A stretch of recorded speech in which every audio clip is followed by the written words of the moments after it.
अपना उत्तराखंड में आप सभी का बहुत स्वागत है और मैं हूं आपके साथ में अमनदीप। खबरों की शुरुआत करेंगे। सबसे पहले बात करेंगे नानकबत्ता की, जहां पर मुख्य जत्थेदार बाबा तरसेम सिंह हत्याकांड के मामले में पुलिस ने 3 और साजिशकर्ताओं को गिरफ्तार कर लिया है, जिन्होंने बाबा की हत्या करने के लिए बदमाशों को बंदूकें उपलब्ध कराई थी। पुलिस ने यूपी के पीलीभीत के रहने वाले प्रगट सिंह और साथ ही बाजपुर के रहने वाले जसपाल सिंह भट्टी और साथ ही सुखदेव सिंह गिल को गिरफ्तार कर लिया है, जिनमें से जसपाल और सुखदेव हार्डकोर क्रिमिनल हैं, जिन पर पहले से ही कई गंभीर मुकदमे दर्ज है। हालांकि 28 मार्च को बाबा की हत्या करने वाले सर्वजीत सिंह और साथ ही अमरजीत सिंह को अभी भी पुलिस नहीं पकड़ पाई है। पुलिस ने वांटेड चल रहे दोनों फरार हत्यारों पर 1-1 लाख रुपए का इनाम भी घोषित कर दिया है। बाबा हत्याकांड में पुलिस अभी तक कुल 7 साजिशकर्ताओं को गिरफ्तार कर चुकी है, लेकिन घटना से अभी पूरा पर्दा उठना बाकी है।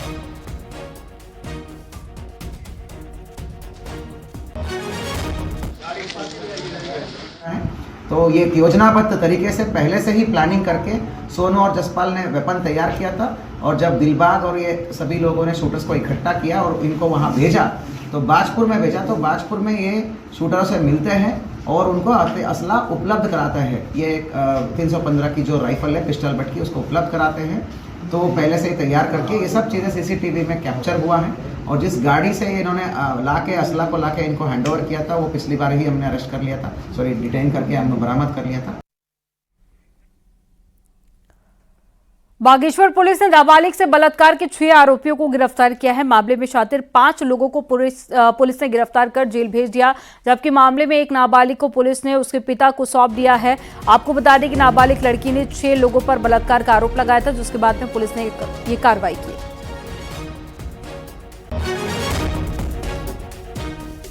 इसमें से जो है 6 के व्यक्ति जो है तस्दीक हो गए हैं, जिनमें से एक किशोर है, जिसे उचित कार्रवाई के बाद संरक्षण में दे दिया गया है उसके परिजनों के, और 5 लड़के जो अन्य हैं इनको जो है विधिवत गिरफ्तार कर। सीएम पुष्कर सिंह धामी का चुनाव प्रचार अभियान लगातार जारी है। चंबा में मुख्यमंत्री ने जनसभा को संबोधित किया और टिहरी से बीजेपी उम्मीदवार माला राज्य लक्ष्मी शाह के लिए वोट की अपील की। इस दौरान सीएम धामी ने कहा कि बीजेपी सरकार लगातार रोजगार और स्वरोजगार की दिशा में काम कर रही है और इसके लिए लगातार काम भी किए जा रहे हैं।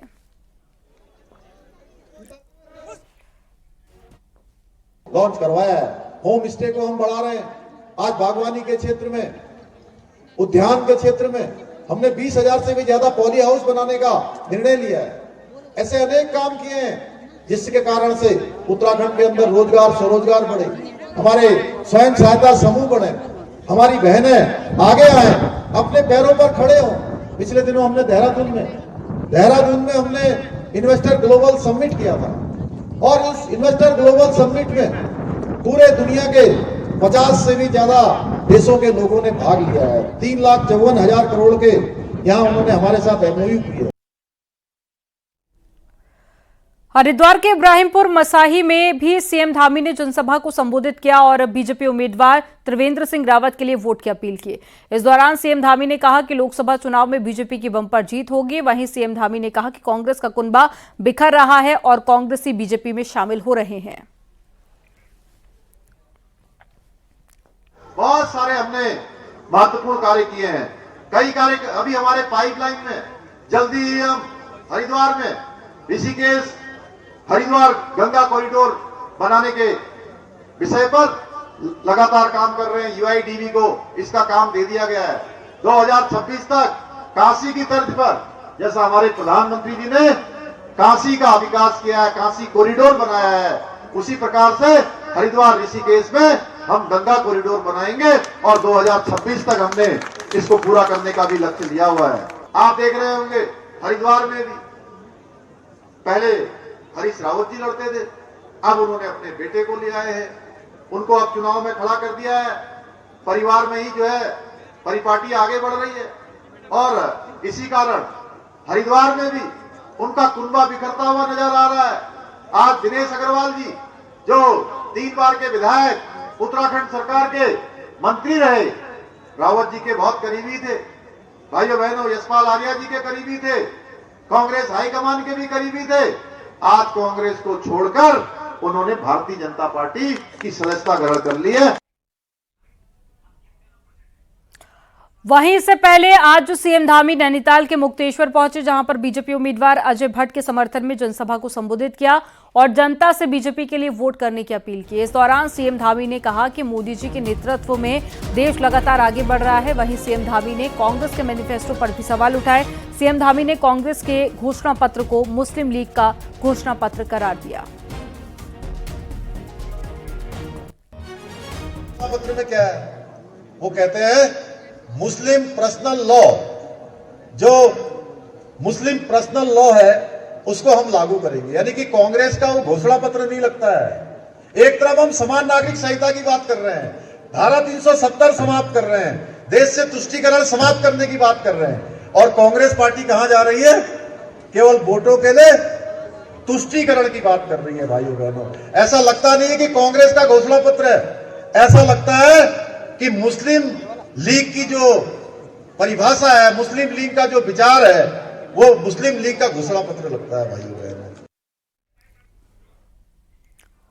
न्यूज 18 को दिए एक्सक्लूसिव इंटरव्यू में जनसंख्या नियंत्रण कानून के सवाल पर बोले सीएम धामी। कहा कि प्रदेश के लिए जो जरूरी होगा वह सब कुछ करेंगे। सीएम धामी ने कहा कि देवभूमि को प्रयोगशाला कहना गलत है। सीसीबी पहली बार उत्तराखंड में आया और जनसंख्या नियंत्रण कानून भी यही लेके आया जाएगा। ये प्रयोगशाला बन गई है भारतीय जनता पार्टी की। देखिए, उत्तराखंड की जनता ने जिस काम के लिए हमको अपना मत समर्थन दिया है, उसको इस प्रकार से प्रयोगशाला जैसा शब्द कहना, मैं समझता हूं कि उत्तराखंड की जनता के लिए ये कोई अच्छी सोच नहीं है। जो लोग भी ऐसी बात कर रहे हैं, ये उत्तराखंड देवभूमि है, देवों के सबसे नजदीक का प्रदेश है, गंगा का प्रदेश है, यमुना का प्रदेश है। यहाँ पर दो अंतर्राष्ट्रीय सीमाओं से लगा हुआ राज्य है, और यहाँ 4 धाम हैं, यहाँ पर आदि कैलाश है, मानस खंड है। हर परिवार से कोई न कोई सेना में है जी, कोई अर्धसैनिक बलों में अपनी सेवाएं दे रहे हैं। तो ये राज्य हिंदुस्तान का जहाँ देवभूमि है, तो वीरभूमि भी है। तो पहला काम यहाँ हुआ है। तो जनसंख्या नियंत्रण कानून मुख्यमंत्री जी आएगा उत्तराखंड में जल्द या नहीं आएगा? देखिए, आप चूंकि उत्तराखंड राज्य की जो यहाँ का मूल स्वरूप है, उस मूल स्वरूप को बनाए रखने के लिए जो भी जरूरी होगा वो सारे निर्णय हम करेंगे। उत्तर प्रदेश के मुख्यमंत्री योगी आदित्यनाथ की बहन शशि पियाल ने अनिल बलूनी के पक्ष में प्रचार किया और शशि ने ऋषिकेश में गढ़वाल के लोगों से अनिल बलूनी के पक्ष में वोट करने की अपील भी की। आपको बता दें कि अनिल बलूनी पौड़ी गढ़वाल से बीजेपी के प्रत्याशी हैं। अनिल बलूनी जी, हम चाहना चाहे कि ज्यादा से ज्यादा वोट से होता जितावन लोग। तो अगर एम के स्वर लोग का पूरा वे मतलब लोग गढ़वाल संसदीय पूरा गढ़वाल मतलब अगर लोग विकास चाहना छन तो होता है जरूर जिताना चाहिए। अगर जीतल तो सब जगह विकास हुआ। कांग्रेस में सीनियर नेताओं की कोई इज्जत नहीं होती है, ये कहना है कांग्रेस छोड़कर बीजेपी में शामिल हुए पूर्व कैबिनेट मंत्री दिनेश अग्रवाल का, और इसी वजह से उन्होंने कांग्रेस से दामन छुड़ा लिया है। देहरादून में पार्टी ऑफिस में आज पूर्व कैबिनेट मंत्री दिनेश अग्रवाल ने बीजेपी ज्वाइन कर ली है और इस दौरान प्रदेश अध्यक्ष महेंद्र भट्ट, पूर्व मुख्यमंत्री रमेश पोखरियाल निशंक और साथ ही त्रिवेंद्र सिंह रावत भी मौजूद रहे। प्रदेश अध्यक्ष महेंद्र भट्ट ने कहा कि वोटिंग के एक दिन पहले तक बीजेपी में दूसरे दलों के बड़े नेता ज्वाइन करेंगे और वोटिंग के दिन दूसरे दलों के नेता बीजेपी को ही वोट करेंगे। उसके पीछे मेरी बड़ी सफल धारणा है कि जो आज मोदी जी का नेतृत्व है, जिस तरह वो आज भारत का नेतृत्व कर रहे हैं, विश्व पटल पे भारत एक नई तरीके से चमकता हुआ दिखाई देता है। हमारे प्रदेश में हमारे युवा मुख्यमंत्री अपने सहयोगियों के साथ जिस प्रकार प्रदेश के अंदर कल्याणकारी योजनाओं से प्रदेश को आगे ले जाने का काम कर रहे हैं, उससे मुझे लगता है कि मुझे आज ऐसी पार्टी के साथ जुड़ना चाहिए जो देश की प्रगति के लिए, राज्य की प्रगति के लिए कार्य कर रही है। और मैं ऐसा महसूस करता हूं कि आज कांग्रेस नेतृत्व विहीन हो गई है। इस लोकसभा चुनाव में कांग्रेस को जितने झटके लगे हैं उससे उबर पाना कांग्रेस के लिए आसान नहीं होगा। सीनियर लीडरशिप की पार्टी से मोहभंग होने का सीधा जिम्मेदार पूर्व सीएम हरीश रावत और प्रदेश अध्यक्ष करण माहरा को ठहराया जा रहा है।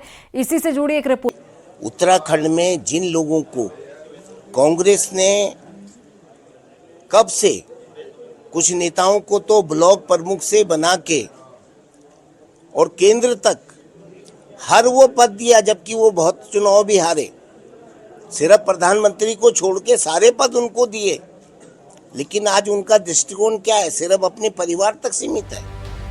पिछले दिनों कांग्रेस के विधायक राजेंद्र भंडारी, गंगोत्री से पूर्व विधायक विजयपाल सजवाड़, पुरोला से पूर्व विधायक रहे मालचंद, पौड़ी से चुनाव लड़ चुके मनीष खडूरी, पूर्व विधायक रहे शैलेंद्र रावत समेत कई ऐसे सीनियर नेता हैं जो पार्टी छोड़ चुके हैं और सभी ने नेतृत्व पर ही सवाल उठाए। ऐसे में कांग्रेस का कहना है कि जब महत्वाकांक्षा पूरी नहीं होती तो इल्जाम लगाए जा रहे हैं। अब मुझको तो हंसी आ रही उनकी बात में। जितना सम्मान उनको मिला, 7 बार पार्टी ने टिकट दिया, मेयर का चुनाव लड़ाया, देहरादून जैसे संयुक्त जिले के जिला कांग्रेस कमेटी के अध्यक्ष रहे, उत्तर प्रदेश के वक्त पर पार्टी ने मंत्री बनाया, मंडी परिषद का अध्यक्ष बनाया। क्या नहीं दिया पार्टी ने? क्या सम्मान में कमी रहेगी? वैसे 2014 में कांग्रेस मुक्त नारे के साथ बीजेपी लोकसभा चुनाव में उतरी थी, जो 2024 में जिस तरह से कांग्रेस के सीनियर नेता पार्टी छोड़ रहे उसके बाद साकार होता दिख रहा है। ऐसे में जरूरत है कांग्रेस अपनी लीडरशिप पर फिर से आत्ममंथन करे। न्यूज़ 18 के लिए देहरादून से भारती सकलानी उनियाल की रिपोर्ट।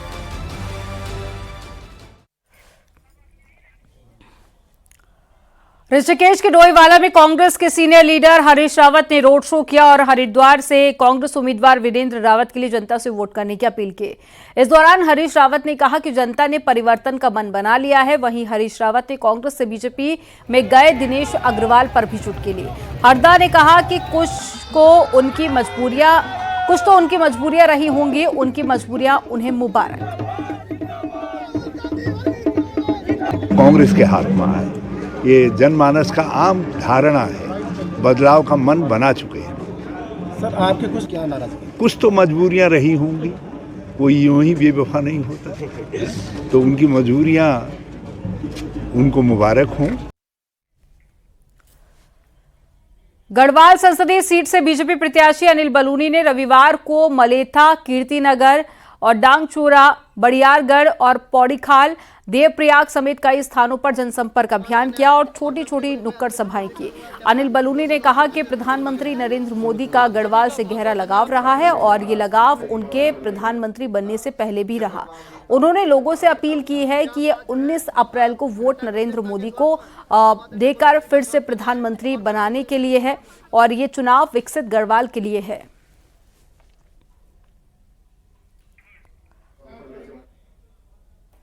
जितने लोग यहाँ पर हैं सबको पता है कि 19 तारीख को मोदी जी को देश का प्रधानमंत्री बनाने का वोट है। आप सब लोग बहुत ही वरिष्ठ कार्यकर्ता और सभी प्रबुद्धजन हैं।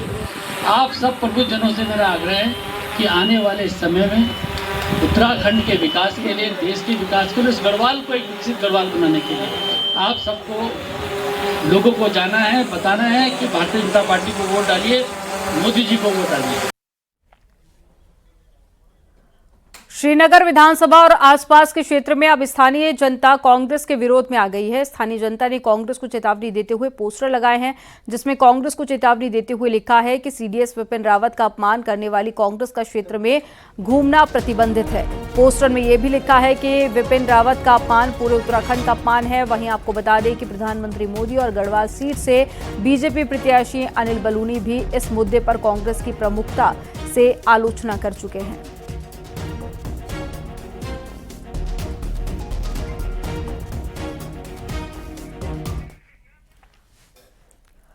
5 न्याय 25 गारंटी के साथ में लोकसभा चुनाव में उतरी कांग्रेस अब अपने मैनिफेस्टो से आम जनता के बीच में जाने की बात कर रही है। इस मैनिफेस्टो की सभी गारंटियों पर देहरादून पहुंची प्रवक्ता सुप्रिया श्रीनेत ने बताया कि कांग्रेस के घोषणा पत्र को न्याय पत्र बताया।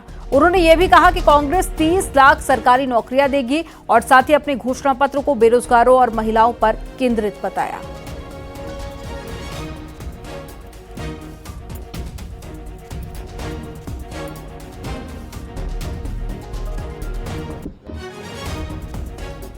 तो हमने साफ तौर पे कहा 30 लाख रिक्त सरकारी पद भरे जाएंगे सर्वप्रथम।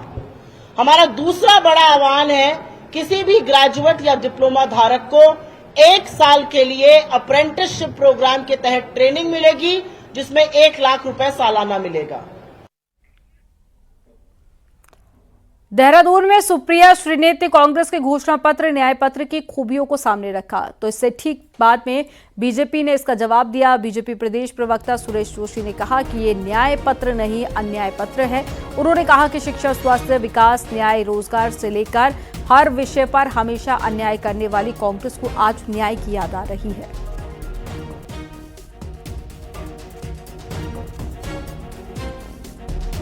अपने पूरे शासनकाल में कभी किसी विषय पर, चाहे देश की सुरक्षा का विषय हो, चाहे देश की इकोनॉमी का विषय हो, चाहे देश की रोजगार का विषय हो, चाहे देश के अंदर महंगाई का विषय हो, या देश के अंदर सबसे बड़ी बात क्या है, लोकतांत्रिक प्रणाली से चलने का विषय हो, कहीं अपने शासन में उन्होंने कभी न्याय नहीं किया। हरिद्वार लोकसभा में बीजेपी ने चुनाव प्रचार तेज कर दिया है। वहीं बीजेपी के राष्ट्रीय प्रवक्ता शाहनवाज हुसैन झबरेड़ा लाठरदेवा में पहुंचे, जहां पर उन्होंने हरिद्वार लोकसभा क्षेत्र के प्रत्याशी त्रिवेंद्र सिंह रावत के पक्ष में वोट देने की अपील की। इस दौरान शाहनवाज हुसैन ने कांग्रेस पर हमला बोला और कांग्रेस को डूबती हुई नाव करार दिया। वहीं शाहनवाज हुसैन ने यह भी कहा कि पूरे देश पे मोदी जी की लहर है।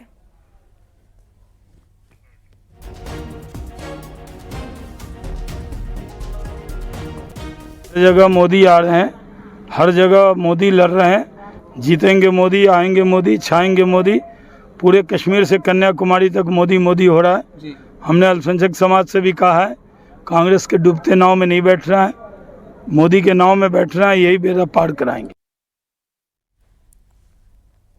अल्मोड़ा पिथौरागढ़ सीट से कांग्रेस प्रत्याशी प्रदीप टमटा ने बागेश्वर में प्रचार किया और लोगों से कांग्रेस के लिए वोट करने की अपील की। प्रदीप टमटा ने कांडा में जनसंपर्क किया। वहीं प्रदीप टमटा ने कांग्रेस कार्यकर्ताओं से चुनाव में पूरा जोर लगाने को कहा। प्रदीप टमटा ने कहा कि लोग कांग्रेस के साथ में हैं।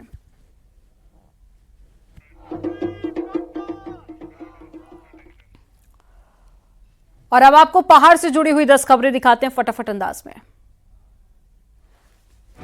चक्राता के ट्यूडी मोटर मार्ग पर एक कार गहरी खाई में जा गिरी। कार में सवार 2 लोग घायल हो गए। अल्मोड़ा की धौलछीना पुलिस और एसएसटी ने बाड़े छीना तिराहे से चेकिंग के दौरान 5.5 लाख रुपए बरामद किए। हरिद्वार में कल सोमवती अमावस्या का स्नान है, जिसके लिए पुलिस और प्रशासन ने स्नान को लेकर कमर कस ली है। एसएसपी ने गंगा स्नान की ड्यूटी में लगी पुलिस फोर्स को ब्रीफ किया।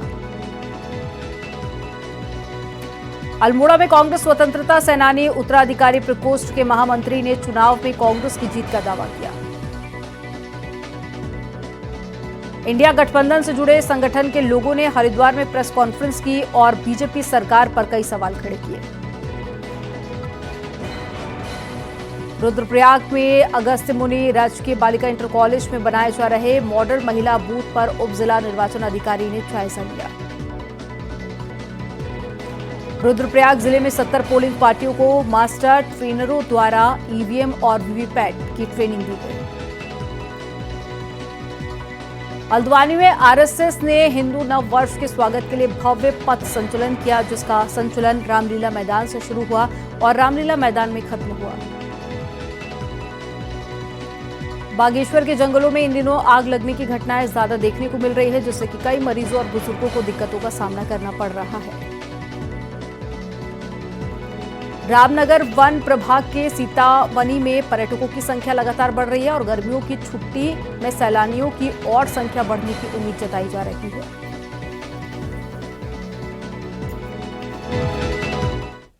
हरिद्वार संसदीय सीट पर बीजेपी की ताबड़तोड़ ज्वाइनिंग और साथ ही एक के बाद एक हो रही वीआईपी रैली से सवाल उठने लगे हैं। लेकिन हरिद्वार के लिए आखिर बीजेपी का क्या है प्लान, एक रिपोर्ट में आपको दिखाते हैं।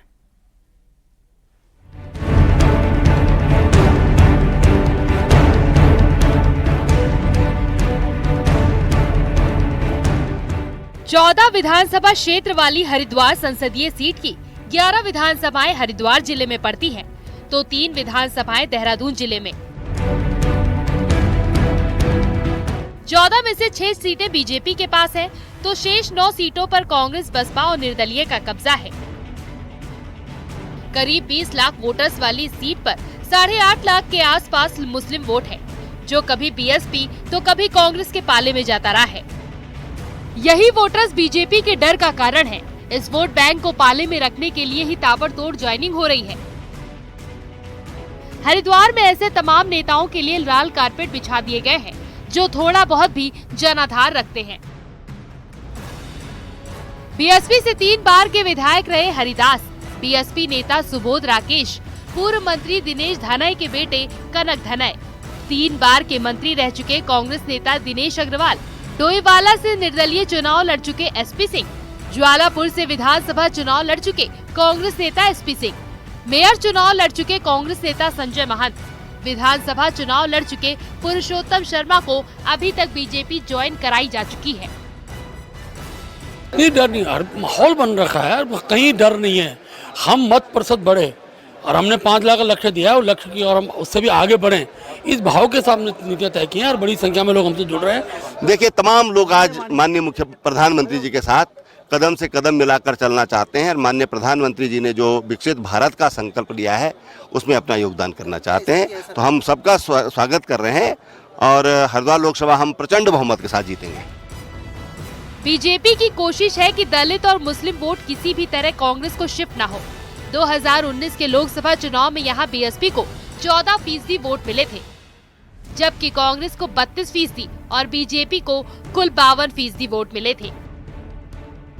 लेकिन तब बीजेपी की विधानसभा में उसकी स्थिति मजबूत थी और 14 में से 11 सीटें उसके पास थी।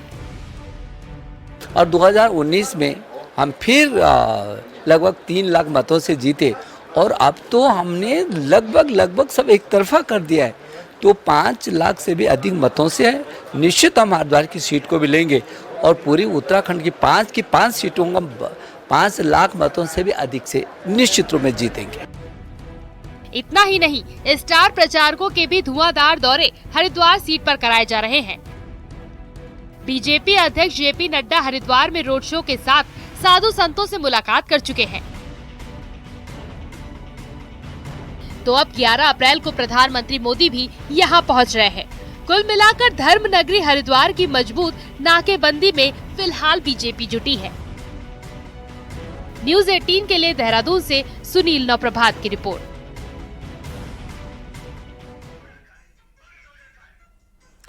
यहां पर वक्त हो गया एक छोटे से ब्रेक का। आप देखते रहिए न्यूज़ 18।